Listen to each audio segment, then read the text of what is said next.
Welcome, everybody, to Ridiculously Raw, the most must-see show on YouTube and StreamYard.com. Hello, friends. Your ridiculously over good brother Anthony Florio here, joined by good old MF Michael Fletcher. I do have a little bit of some bad news. Dee Woodson will not be joining us this evening. Probably a little on the tired side. I wouldn't blame her for that. Not sure about Michael Bullock. Bullock's usually out on Monday nights, so we'll see what goes on with him. If he comes in, we'll catch him up on what he missed. If not, then we'll hopefully have him Wednesday night for Wednesday Night Mayhem. But big question going into tonight's Raw was what was going to happen on Monday Night Raw after that epic Friday Night SmackDown this past Friday night. Well, I'll tell you what, it was not as epic as Friday night, but it was certainly a newsworthy show, to say the very least. So let's dial it up. Monday Night Raw was live tonight from the renovated Nassau Coliseum, Uniondale, Long Island, New York, the home of the Islanders. And we started it off with an in-ring segment. Paul Heyman and the WWE Champion Brock Lesnar. Yes, that Brock Lesnar. He's back on Monday Night Raw, unfortunately. And, well, I'll say it like this. Heyman was terrific in that opening monologue by healing on the fans and the wrestlers. And Lesnar destroying people is a nice hook for the remainder of the show. That said, I hope the comments Heyman made about the wrestlers are being done to set up someone getting the better of Lesnar, because the babyfaces would look weak if they just sat back and took it without retaliation. The negative of this is that the WWE draft looks like even more of a joke with Brock Lesnar coming back to Raw so quickly, much to my chagrin. I was hoping when he went to SmackDown, he was going to be their problem and not mine. But, you know, it's a 50-50 deal. I mean, I hate that Lesnar's back on Raw, but I do love the fact that we have the WWE Championship now. That's great, and I'm very happy about that. But Lesnar, not so much. So, Heyman money as usual. I mean, put a phone book in front of him and he could read it, and still that would be an entertaining segment. So that's really all I can say on that. Well done, Mr. Heyman. So nothing more to say. MF, quick comment. Yeah, like you said, solid segment. I thought it was pretty good. It was a great way to start. Heyman, awesome on the mic as usual. And now we got to see what the hook is going to be down the line. I think at the end of the day, it was a pretty good start.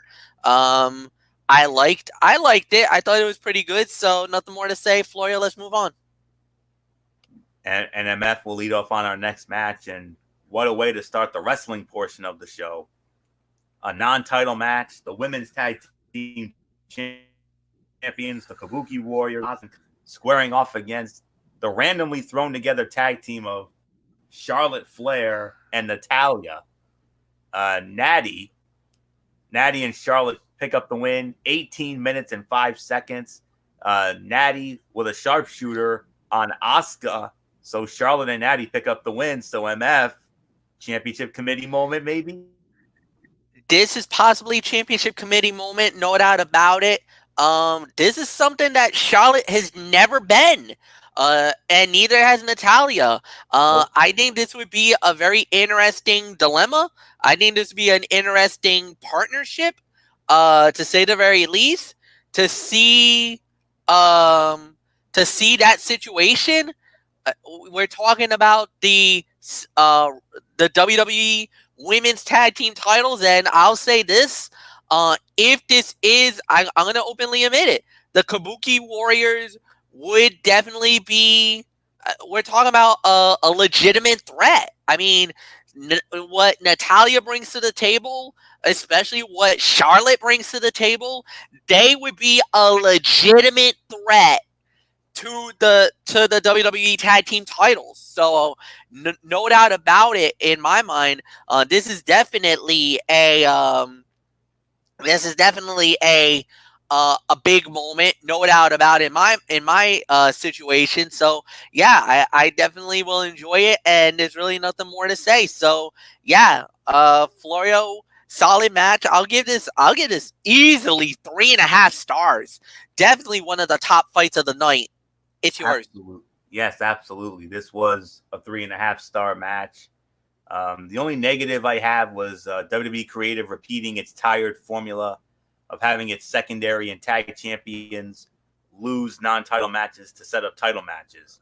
And it's fine when it's done infrequently, but WWE does it so often that it's become the norm, and it's harmful for those champions. But that being said, a very, very good match between four great workers, and I would love to see a women's tag team championship match. I think Charlotte and Natty have just set themselves up to be perhaps the next challengers for Kairi and Asuka. So very, very good match. But then after the match was over, Brock Lesnar and Paul Heyman, they make their way towards the stage announce table, and they get in the face of Jerry the King Lawler and saying, "Where's Rey Mysterio? Where's Rey Mysterio?" And Lawler says, if you don't cooperate, I'm gonna sick Brock Lesnar on you. And this time, they're not gonna resuscitate you like when the last time you died on the air, which was obviously a shot at the infamous heart attack. The infamous heart attack from 7 years ago. The Pray for Lawler night. We'll never forget that on our old forum show with Derek. But and just as it looked like it was gonna happen, Dio Madden, sticking up for Jerry the King Lawler. He actually got up in Lesnar's face. Oh, Dio. You're a rookie, man. You're a rookie. First rule as a rookie, don't ever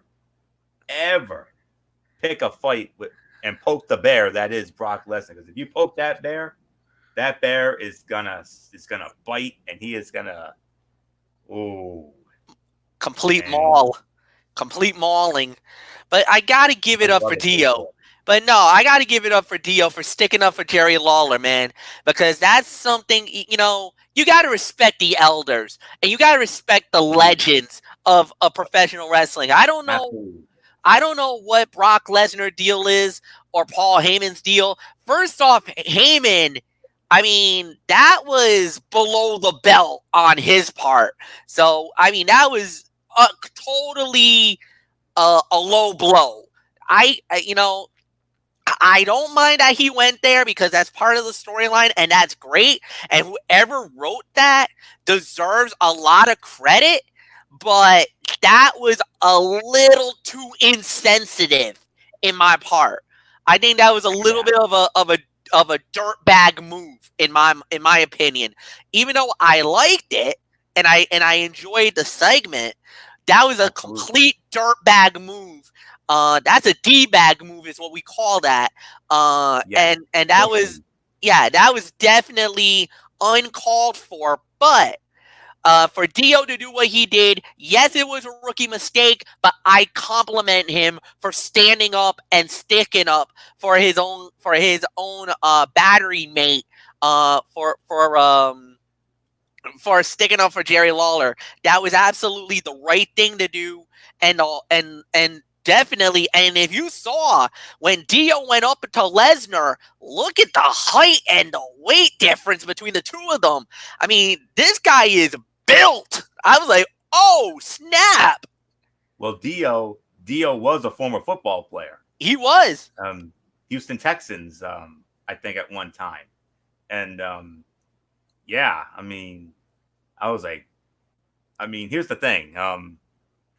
I was in and out of the show tonight because, I had a very special family dinner. And when I was able to, wrap it up, I came back up and I tuned in Raw for my DVR, and I'm like, Vic and King, I'm like, okay, where's Dio?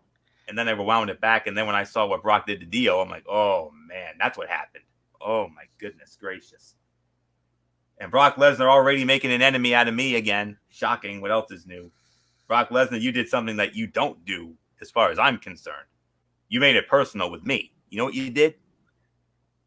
you broke the stage announce table. Oh, You know how I oh, feel about the stage announce table. yes, I do.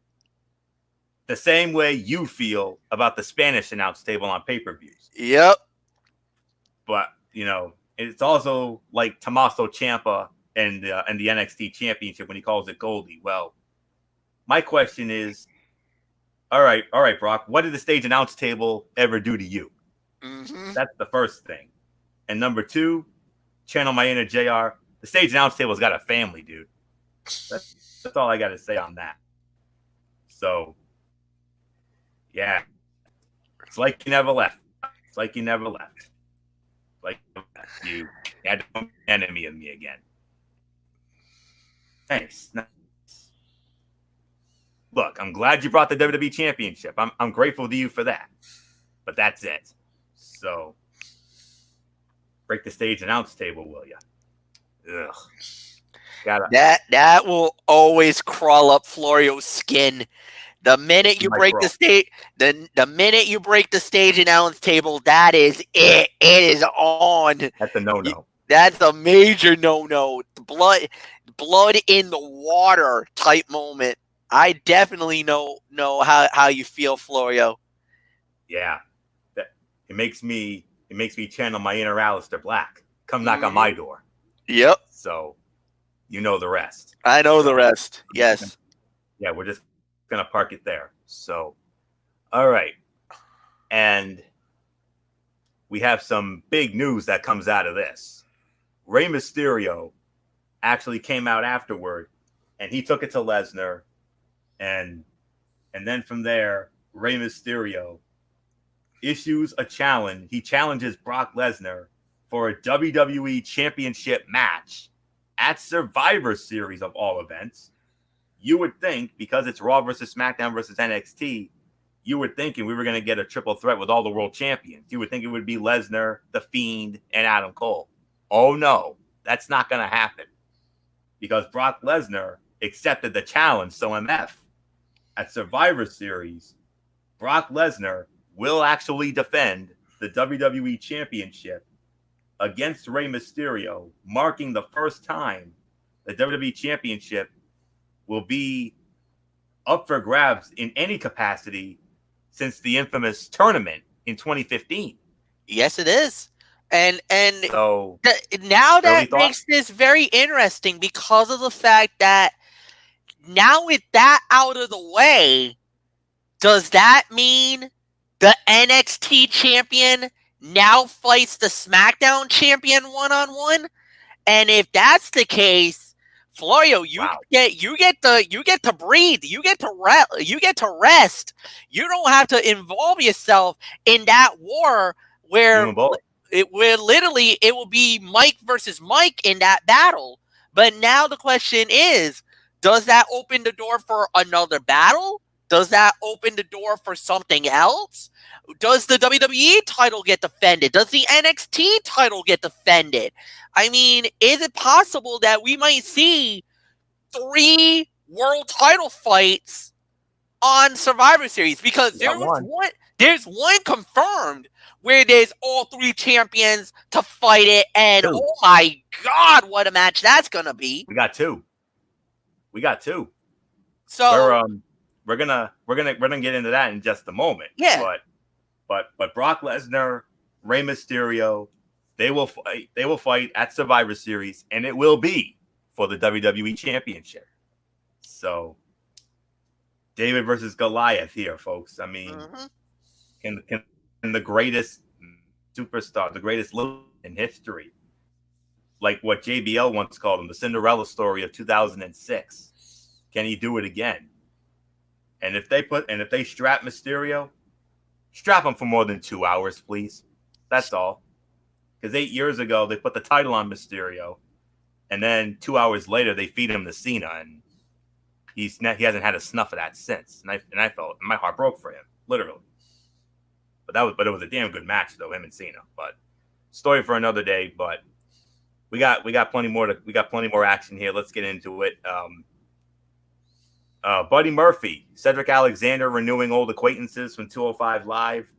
Buddy Murphy picks up the win, 5 minutes and 40 seconds. So, MF, do you want to get into this, or do you just want to move on? Yeah, this was a decent match. This was an okay fight.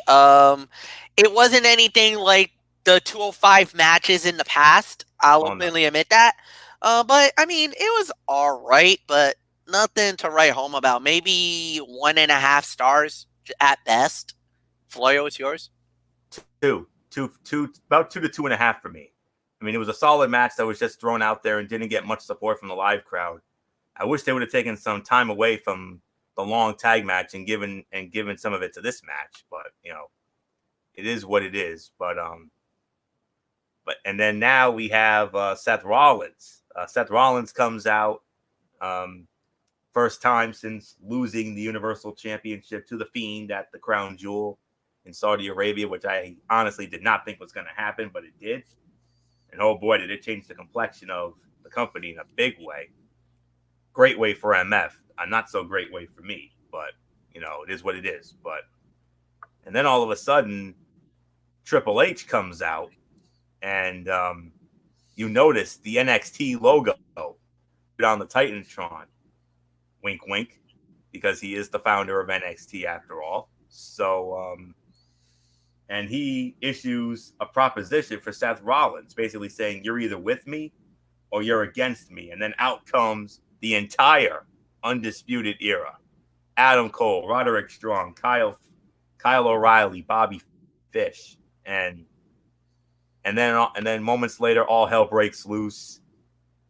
The OC comes out, and then that's basically when all the hell breaks loose. And to be honest, I felt the NXT wrestlers came off heelish on Friday Night SmackDown, and it felt that way again here tonight. Granted, it was mostly heel wrestlers involved in this attack, but I could have done without seeing them scurry once the Raw undercard and Rowan arrived. But on the bright side, I enjoyed Triple H's promo and his stroll down memory lane with Seth Rollins. We all know the history of Triple H and Rollins, dating back to the early days of when NXT started, when Seth Rollins was the first ever NXT champion. And then the Shield, and then I think a little nod to their time in the Authority when Seth Rollins was Triple H and Stephanie's go-to.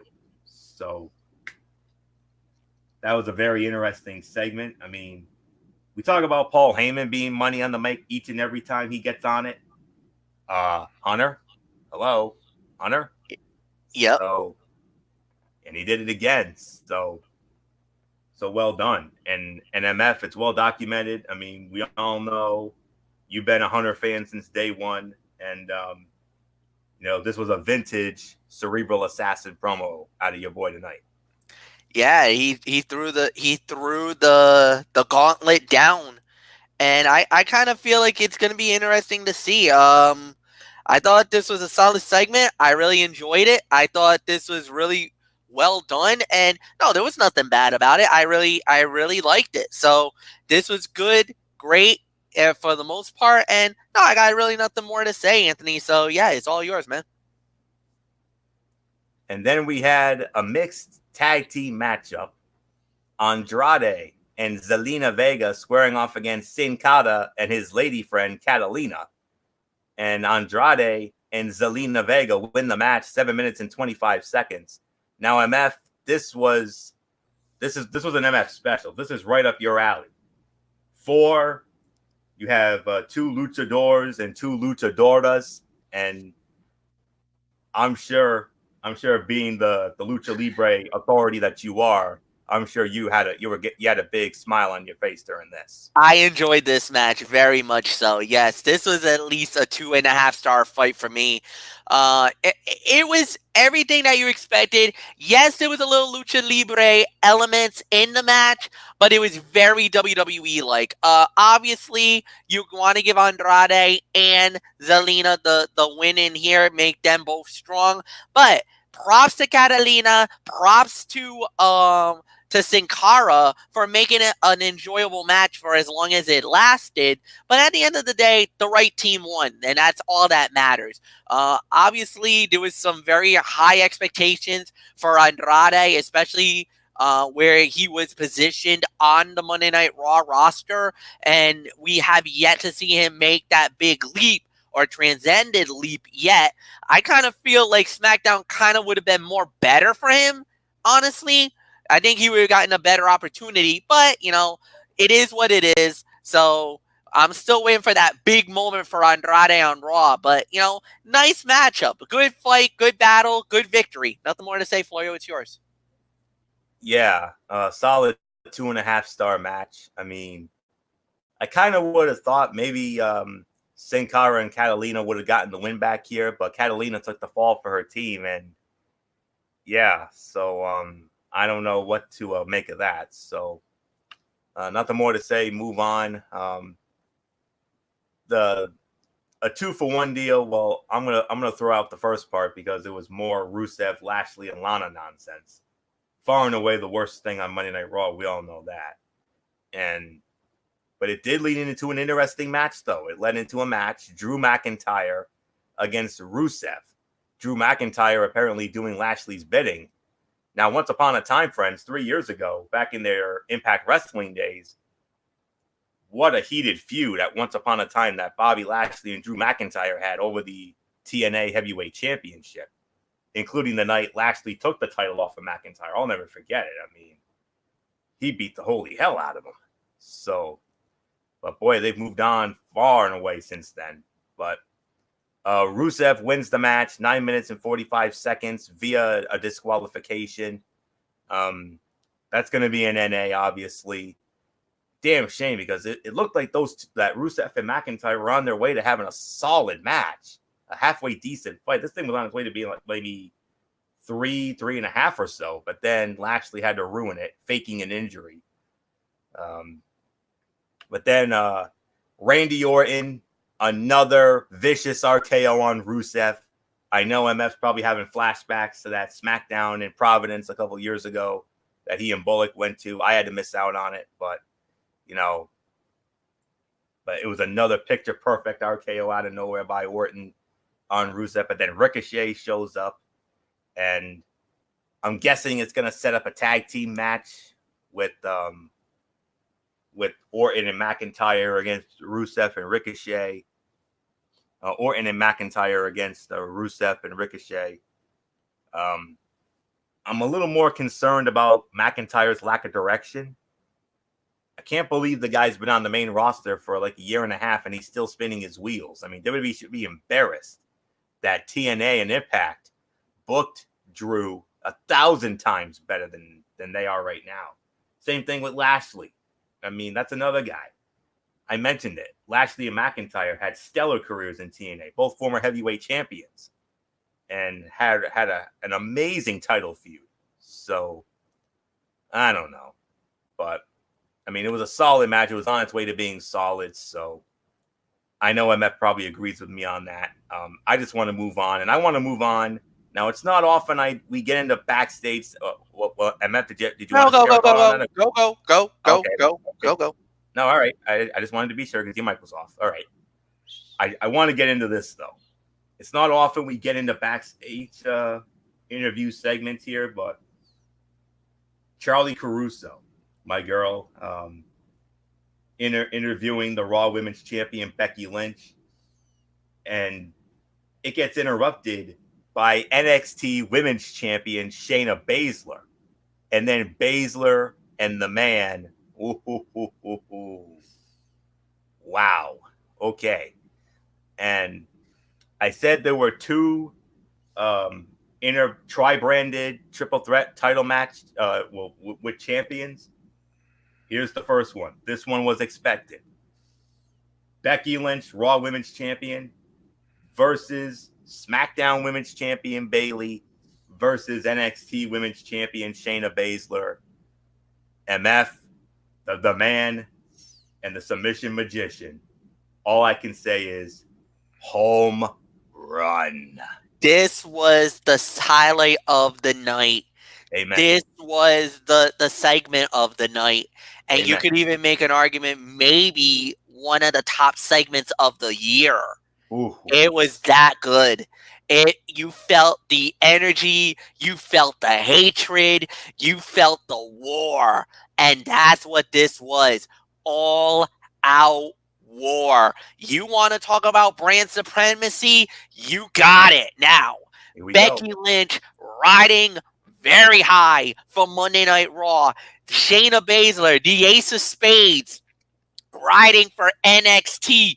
It's a darn shame Bayley wasn't there to represent SmackDown. She'll probably have her rebuttal on Friday. But one thing is for sure, the battle lines are drawn and game freaking on with this one.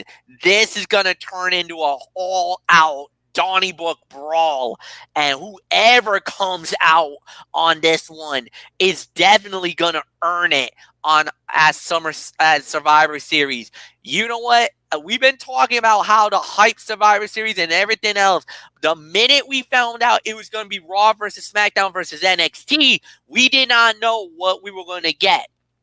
Friday night was kind of the blueprint, the first seeds that was set it. Now all the necessary stars are back from Saudi Arabia, and you're starting to see the lines being drawn. Man alive, this was hot. This was amazing. Becky, fired up as always, proven to be the best of the best. But Shayna Baszler is like, you ain't nothing. And now I'm going to show the world why I'm the best in the world. So this is not only to prove who the best is in the women's division. This might prove who is the baddest woman on the planet right now. Becky Lynch holds that distinction because she beat Ronda Rousey at WrestleMania in the main event. But Shayna Baszler can make an argument that she's been one of the baddest women out there, the reigning and defending NXT Women's Champion, one of the longest running champions in all of WWE right now. So, I mean, we're going to have to wait and see what happens here. But one thing is for sure, folks, this just got real. And that's all I'm going to say about that. Florio, it's yours. Yes. Oh, man. I mean, if I'm going to be honest with you, I mean, of course I'm going to want Becky to win that match, but my gut is telling me Shayna Baszler might be walking out with that one. We'll have to wait and see. But like I said, home run segment. The dialogue was top notch and the performances were strong and believable. So that's really all there is to say on that. Bayley, if I'm going to be honest with you, Bayley is the long shot in this. No disrespect to her and her new heel look and everything else, which broke the internet when she had that complete makeover that night when she took the title off of Charlotte. But I mean, I don't really like her chances in this match. I mean, it's either going to be the man or the submission magician, and right now I'm leaning towards Shayna in this one, but you never know. You never know. So we'll wait and see. 6-man tag team matchup: Humberto Carrillo and the Street Profits against the OC. The OC win the match in about 12 minutes. If the idea is for Carrillo to get over by losing all of his matches, then I guess this is going well, aside from that pesky little getting over part. This was a solid 3-star match, fine for what it was, solid action throughout. But Humberto takes yet another defeat. That worries me a little bit. Are they burying him like they were burying Cedric Alexander at one point? I don't know. But I'm getting very concerned for Humberto Carrillo. I mean, I still think it was too soon to put him on the main roster. I felt like he should have still been in 205 Live or even in NXT. I felt he had run with the Cruiserweight champion because he was the best thing going to Ben, a full Cruiserweight champion. But no, he's starting to get lost in the shuffle. I mean, yeah, he's being put in high-profile feuds, which is great, but put him over once in a while. I thought for sure he was going to get the nod here, but no. So nothing more to say. I mean, solid match though, 3-star match. I will say that, yes, but MF, I'm very Humberto. I'm not as concerned as you are, Florio. I mean, look, he's getting great matches. He's not getting buried. It's one of those where he's doing great. His performances is good. He just hasn't gotten over the brass ring. He hasn't gotten over the hump yet. That will come in time. Don't worry. There's some guys who, and the thing is, they're building him really nice. So they're making him say, they're not burying him. It's not that he's getting buried. It's not like he's an enhancement talent. No, he's having good matches. It's just he can't just get over yet. That's fine. That's okay. I mean, as long as he gets these great matches, and the thing is, they put him against some of the best yet. I mean, he fought Seth Rollins. He's fought AJ Styles. He's fighting the OC. The OC just won the World Cup as the greatest tag team in the world right now.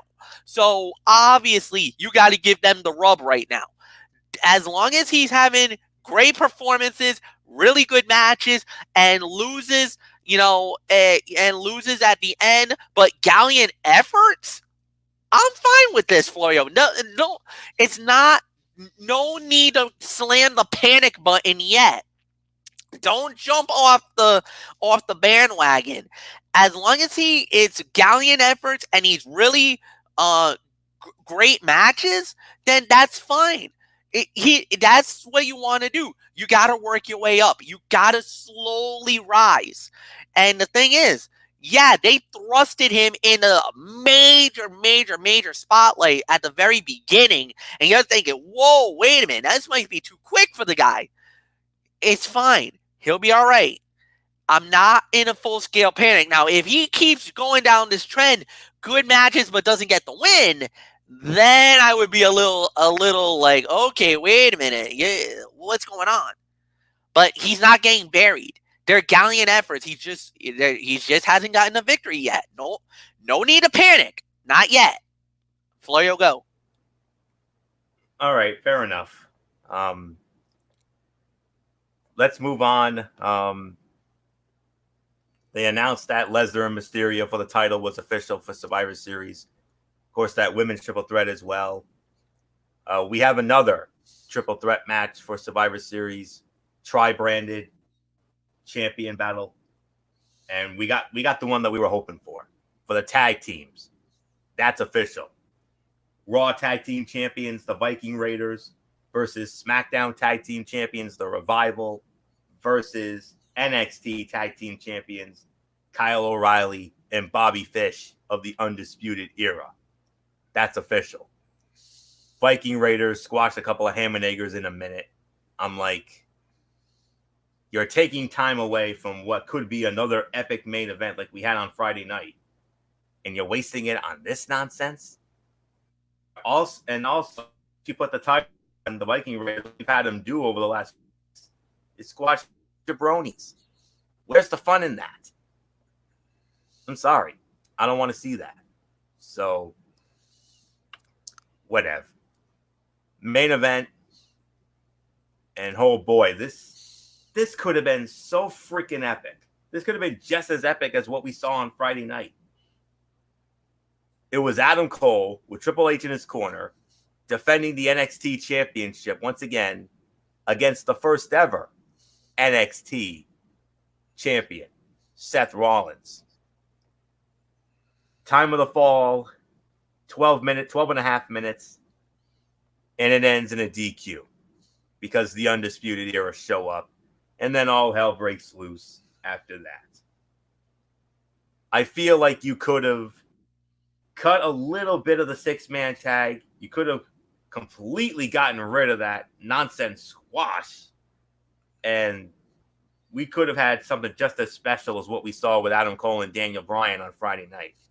But no, this is Monday Night Raw, where, and they throw in a DQ finish, all hell breaks loose. And that live crowd, man, was not responsive for that match, and that's just a damn shame. So, I mean, and it's obviously going to have to be an NA, which is a damn shame because these two, if you put these two I mean, here's the thing.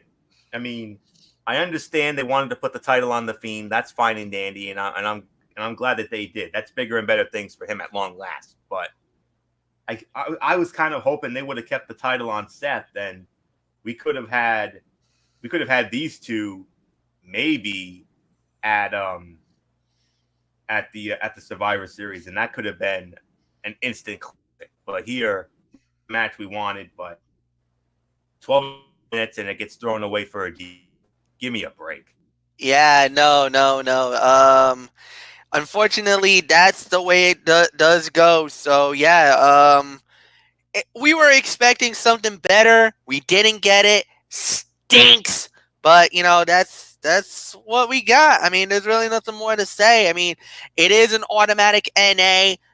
Disappointing ending to Monday Night Raw, but I liked the post fight brawl, Raw versus NXT.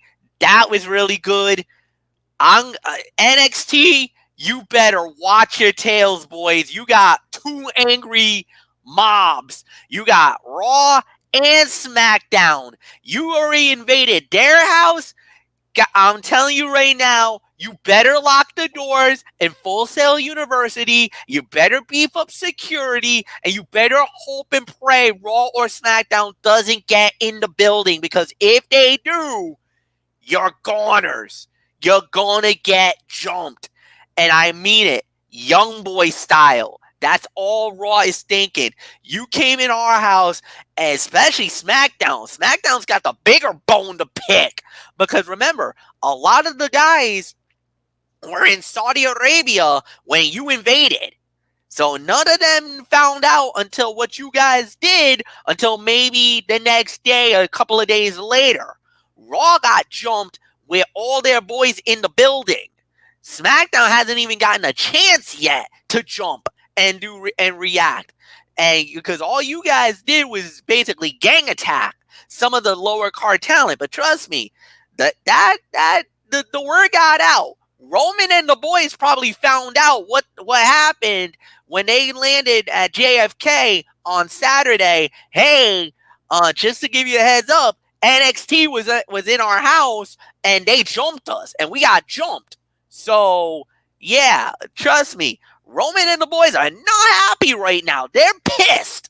And they might be taking it out on you guys on Wednesday night. This might be the most epic Wednesday night mayhems we've ever had. And I mean it too. This could be a huge night for us. So nothing more to say. NA for the main event. But the brawl after was pretty darn good. So Florio, it's yours. Yes, absolutely. I mean, like I said, the live crowd was not responsive for the match, and that's a damn shame. However, NXT's involvement in Survivor Series makes the event a lot more fun, and it's giving NXT some good exposure on Raw and SmackDown, which can only help its television viewership. Unfortunately, they're also falling victim to the brand loyalty curse caused by Survivor Series. Tommaso Ciampa, Matt Riddle, and Keith Lee, and maybe one other partner, are facing Undisputed Era in a War Games match the night before Survivor Series. Yeah, here they are, working together for the good of NXT. I trust that the NXT creative forces will at least try to come up with a good explanation, but it is definitely an awkward situation. So we'll have to keep that in mind. So overall review, overall, this show was not as hot as Friday SmackDown, which was a shame. I mean, I was excited.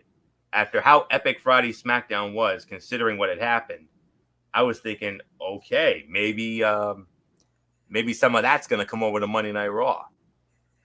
Nope, not quite. It had its moments, but there were also some head scratchers and or dull moments. So, all in all, I got to give this about 6 to 6.5 out of 10 for this. Fight of the night was the women's tag team match, the Kabuki Warriors against Charlotte and Natty. We had a solid 6-man, and 2 matches that could have been really good ended up having disappointing DQ finishes. Rusev and McIntyre, they were on their way to having a very good match until Lashley ruined that. Same can be said for Rollins and Cole until the UE ruined that.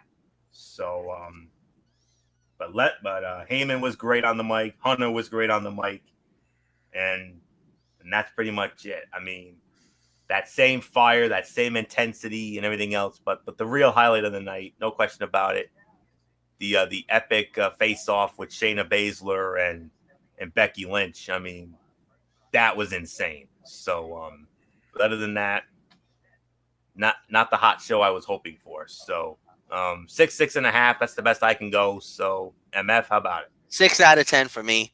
It was a good show, but it, like you said, it lost some of that luster. Basically, the bar was set way too high this time around. I think everybody was kind of feeling like, oh my God, Monday Night Raw, they got the better roster. And imagine with NXT, and for some odd reason, they went with a different lineup. They didn't go with some of the bigger names that they had that went in the first time around. When we had Matt Riddle, we had Keith Lee, we had Adam Cole, Shayna Baszler was in the house. We had all these people, and it was kind of the shock and awe moment. But this time around with Raw, it kind of with some of the bigger names on Raw and very little NXT involvement. It kind of was like, what the heck? So now you got that. Expectations are now high for Wednesday night. That's all I'm going to say. With what NXT has done on Raw and SmackDown, it's almost a given that some Raw and SmackDown talent is going to be at full sale at NXT to get some retribution for what happened the past 2 nights. So we got to see what happens. And on SmackDown, I can now confirm, and they just announced this, Anthony, we're rewinding it back.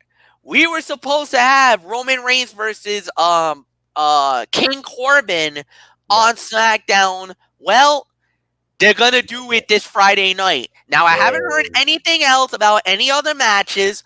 SmackDown tag team titles, they've been added. New Day and Revival. All right, so we got that. So, I mean, that's fine. Okay. But besides, we deserve at least to get, they promoted Roman Reigns versus Corbin. We knew it was going to it was eventually going to happen. They had to do it. So fine, no problem. I kind of got a feeling somebody's going to jump in that fight. Is it going to be NXT? Could Raw do the unthinkable and show up and jump us now and try to say, hey, we're going to get into the party. You better not show up, Raw. If you know what's good for you, you stay away. Because especially with the big dog there, big dog ain't going to allow that. Somebody going to get Superman punched if you even think about jumping. So we'll wait and see what happens. So, I mean, 6 out of 10 for me. All right, Floyo, hit us with the Tony's take. And we're going to start it off this time around with Impact Wrestling now, because Impact Wrestling's on Tuesday, 205 Live is on Friday. It's a role reversal. So here we are. The first Impact Wrestling show on its brand new home, Access. Let's see what we started it off with Marufuji against Josh Alexander. Marufuji wins the match, 9 minutes and 10 seconds. 3.25 star match. I love that Alexander got the chance to get a singles match with Marufuji. Good and fun match to start the show. Nothing more to say. 6 knockout tag team match. Rosemary, Alexa Nicole, and Jordan Grace against the Knockouts champion Taya Valkyrie, Madison Rayne, and Kiera Hogan. Rosemary, Alexa Nicole, Jordan Grace win the match in 9 minutes. 2.5 star match. It was solid. They worked around the Hogan injury well and positioned Jordan Grace as maybe Taya's next challenger. So we'll wait and see. Tag team action, Willie Mack and Rich Swann against the Desi Hit Squad. Willie Mack and Rich Swann win the match in 5 minutes. 2.75 stars. It was smartly short with the right team winning and pretty good. Ken Shamrock cuts a promo. He gets interrupted by Joey Ryan. Oh boy. And that's gonna lead into a match with Ryan and Shamrock on the next show. Non-title street fight, the new X Division champion Ace Austin against Eddie Edwards, unfinished business. Ace Austin wins the match, 16 minutes and 55 seconds. 3 stars. It was good and continues their feud, but I think their street fight from earlier in the month was better, as it was more intense and had a better sense of urgency. Main event time, inside a steel cage for the World Heavyweight Championship. Brian Cage defending against Sami Callihan. Winner of the match in an even 15 minutes. And new Impact Wrestling Heavyweight Champion, Sami Callihan. Fight of the night, 3 3/4 of a star. While I like the Bound for Glory match a little more, it was a really good main event, giving us a title change on the Access debut show and letting Cage go out on his shield while setting the stage for maybe Sami Callihan and Tessa Blanchard, because Tessa Blanchard showed up, and oh boy. 7 out of 10 for this show. This Impact, the official debut on Access TV, good show and nice first impression in Impact's latest era of existence. Good matches, nice setup for the next show, good energy overall. I hope they can keep it up as you know. I've read things about some of the tape, so that's all there is. So that's a 7 out of 10 for me. And coming up this week on Impact Wrestling, which will be on Access TV tomorrow night at 8:00. And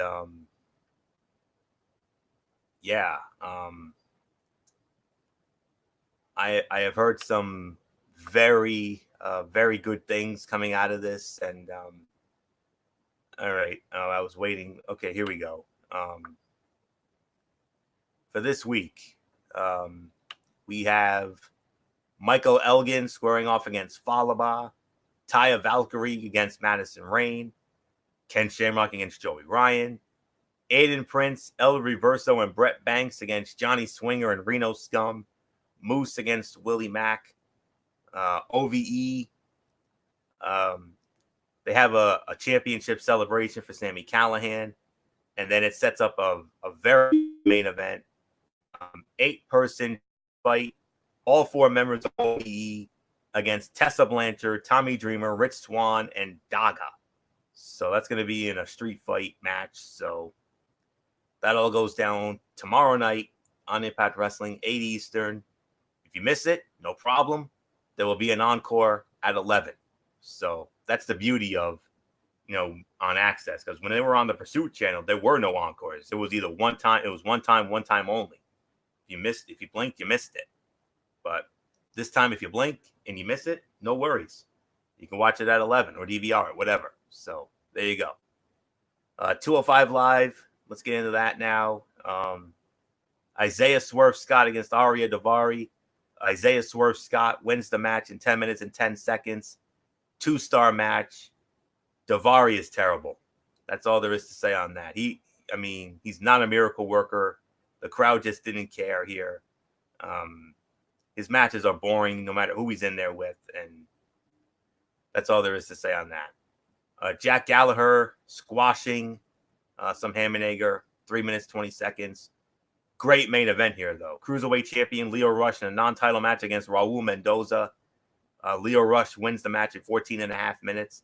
3 1/4 stars. The crowd didn't care early, but they worked really hard and got him interested by the end. Good, solid match there. 6 out of 10. Solid show with a good main event, as these poor guys are constantly fighting to make the tired SmackDown crowds care. And you better believe they were tired from that epicness on Friday nights. So, interesting note here, SmackDown will be in England, Manchester, England. I believe it's at the O2 on Friday night. 205 Live will not be. They're going to be taping. They're going to be live on Friday from Full Sail. So very interesting. So we're gonna wait and see how that plays out. Who knows? Maybe putting it in with that NXT rabid crowd. Who knows? Maybe that could be the shot in the arm 205 Live really needs right now. So we'll pray for that. So that'll do it. That'll put the bow on this edition of Ridiculously Raw. We want to thank you all so very much for tuning in. We're going to bring in MF. He's going to set the table for Wednesday night Mayhem. MF, it's already big with AEW. I mean, Yep. AEW Dynamite's going to give us a good show, especially with that big announcement from Cody. But for this week, I think for the next month or so, screw AEW. NXT is going to be the show to watch. NXT is probably going to be the show to watch because this is going to be very interesting to see because what is going to happen? Are we going to see Raw and SmackDown invade? Are they coming after NXT for what they've done? We'll wait and see what happens there. Then on top of that, I also got some NWA Power. The hottest show on YouTube today. If you haven't been watching their episodes, what the heck is wrong with you idiots? Go out there, youtube.com, NWA. Dude, classic studio wrestling. Throwback to the old days of WCW Saturday Night. It doesn't get any better than this. The wrestling is great. Some of the performers is people that you've seen in WWE, in TNA, in Ring of Honor. There might be some people you've seen on Impact. Whatever the case may be, go out of your way to watch this show. It is amazing. Every Tuesday night at 6:05 Eastern Time is when the new episodes is debuts on YouTube. And we will be talking about Power on Wednesday night at 10:30 Eastern for another edition of Wednesday Night Mayhem. I'm done. Florio, take it home. All right, we'll do MF. That's 10:30. Yes, 10:30. Okay, 10:30 Wednesday night. We will have NXT. We will have our reviews of the big NXT, the most anticipated NXT, maybe since this whole USA thing started. There is a match that was announced. We're going to get a return match from some time ago. Damian Priest against Pete Dunne. So remind me to cringe during that match because I'm going to be cringing during that. The reasoning behind that. So NXT, AEW, Mikey's Mindset with NWA Power. And then Thursday night, College Football Thursday, we have an epic double main event. A huge double main event. Number 5 Penn State against number 13 Minnesota. And a game of the century. Number 1 LSU, number 2 Alabama. That all goes down on Thursday night. And I think starting this week and going forward, I do believe tomorrow the first college football playoff rankings are going to be announced. So I might be going off of that going forward. But it's still going to be a game of the century because of the AP. LSU and Bama along with Penn State and Minnesota. 2 huge double main events. Looking forward to Thursday and then Friday, Cerebral Smack Talk with MF, SmackDown, Roman Reigns, King Corbin, Revival, and New Day for the tag team titles, and so much more. And then Saturday, NFL Saturday, the game of the week, very simply put, it's going to be next Monday night. The Seattle Seahawks and the San Francisco 49ers. Levi's Stadium, get ready. The biggest game that they've had in that venue since Super Bowl 50. They've been waiting since Super Bowl 50 for a game of this magnitude. Major NFC West and NFC implications in that one. So, we're going to have a lot to say about that on Saturday night. And then next week, ridiculously Raw as we inch closer to the Survivor Series, which I say cannot come fast enough. So that'll do it for this. So until Wednesday night for Wednesday Night Mayhem, it's your ridiculously over good brother Anthony Floyo here for good old MF Michael Fletcher and in spirit. The Phenom Michael Bolick, Didi Whitson, and always and forever, Derek Forever. You know the routine. Everybody, thumbs up. Talk to you later. Yeah, throw it up, what's your force style. Bye for now, my friends. God bless. Be good to each other. Have a blessed couple of days. And until Wednesday night for Wednesday Night Mayhem with MF, you're watching Ridiculously Raw right here. It's on 25 on YouTube.com and StreamYard.com. For everybody who's been a part of this one, remember, as I always say, wrestling is indeed actually real. Now, for everybody who's been a part of this one, for now, Anthony Floyo, so long. Bye, everybody. Bye.